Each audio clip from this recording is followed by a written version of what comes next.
آج میں آئی ہوں ایک نئی خوبصورت کہانی کے ساتھ، تو چلیے بڑھتے ہیں کہانی کی طرف۔ ابو آپ ایک بار اس سے مل تو لیں، دیکھیے گا پھر آپ کی رائے تبدیل ہو جائے گی۔ بظاہر نارمل مگر جھنجھلائے اور بے خوف لہجے میں اس وقت وہ اپنے والد سے مخاطب تھی۔ مظہر صاحب جو اس سے بات کر کے اسے سمجھانا چاہ رہے تھے، اس کے لہجے میں بغاوت کو محسوس کرتے انداز سے ڈس سے گئے اور الفاظ گم کر بیٹھے۔ مظہر صاحب کی 3 بیٹیاں تھیں، بڑی 2 شفا اور انا جڑواں، جبکہ ایک چھوٹی بیٹی سحر تھی۔ شدید خواہش کے باوجود اولاد نرینہ سے محروم رہے تھے، لیکن انہوں نے کبھی اپنی بیٹیوں کو بیٹوں سے کم نہیں سمجھا تھا، اور خاندان کی شدید مخالفت کے باوجود ان کی تعلیم و تربیت میں کوئی کسر نہیں چھوڑی تھی، اور اپنی بیٹیوں کو مکمل اعتماد اور آزادی دے رکھی تھی۔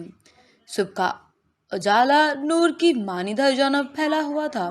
لانچ میں لگے گلاس سیلون کا منظر بہت حسین منظر لگ رہا تھا۔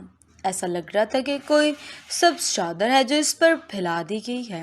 اونچے درخت جہاں لہلہا رہے تھے، وہیں لگے چھوٹے چھوٹے پودے بھی یوں اپنے سر ہلا رہے تھے، گویا گیت گا رہے ہوں، اور ان پر لگے خوبصورت رنگوں کے پھول یوں لگ رہے تھے جیسے وہ بھی ہواؤں کی سنگت میں خوش ہو رہے ہوں۔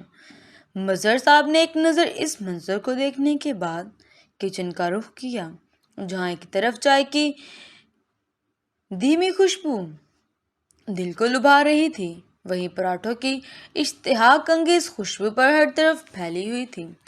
اور کتنا ٹائم لگے گا جناب؟ مت کیجیے ظلم اتنا ان معصوموں پر۔ آپ کو معلوم ہے میرے پیٹ کے چوہے ناچ ناچ کر تھک گئے ہیں، اب بڑھنے والے ہیں، رحم کرو۔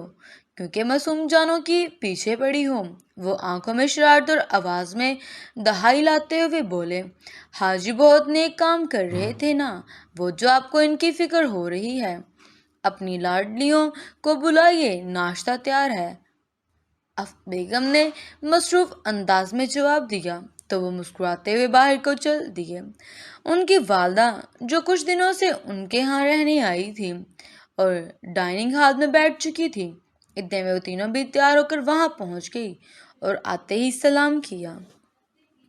آتے ہی اپنے پاپا کو گلے میں باہیں ڈالتے ہوئے اپنی جانب متوجہ کرتے ہوئے کرسی پر بٹھایا۔ پاپا جانی میری بات سنیں نا، اس نے بلا کر معصومیت چہرے پر لاتے ہوئے کہا۔ سفید رنگ کا یونیفارم پہنے، بالوں کو سلیقے سے بنائے، سر پر دوپٹہ اوڑھے اور لمبی پلکوں کی چلبن بار بار اٹھاتے گراتے وہ بولی، اپنی فرمائش پیش کرنے کا اس کا مخصوص انداز تھا۔ جی میرا بچہ سنائے جو سنانا ہے۔ پاپا ہمتن گوش ہیں، انہوں نے ہمیشہ کی طرح محبت سے اس کی طرف دیکھتے ہوئے کہا۔ آفت مظہر کی جو کچن سے برتن اٹھائے آ رہی تھی، اس منظر کو دیکھ کر مسکرا دی اور اس منظر کے کبھی نہ ختم ہونے کی دعا کی، مگر کچھ دعائیں قبول نہیں بھی ہوا کرتی۔ ابو میری سب کلاس میٹس کے پاس موبائل ہے، آپ مجھے بھی لے کر دینا۔ وہ تھوڑی محبت اور تھوڑے مان بڑے لہجے میں بولی۔ ارے دیکھو اس کڑی کی فرمائش، ان کی دادی یہ سب دیکھ رہی تھی۔ اچانک سے منظر کا حصہ بنتے ہوئے بولی تھی، ماتھے پر ہاتھ مارتی حیرانگی سے بولی، ماں جی پلیز آپ اس طرح تو مت بولے، میں نے کوئی غلط بات تو نہیں کی۔ اب وہ اپنی دادی کی طرف متوجہ ہو کر منہ لٹکائے ہوئے بولی، دیکھ پتر، ہمارے خاندان کی ریت و رواج کڑیوں کو موبائل دینا نہیں ہے۔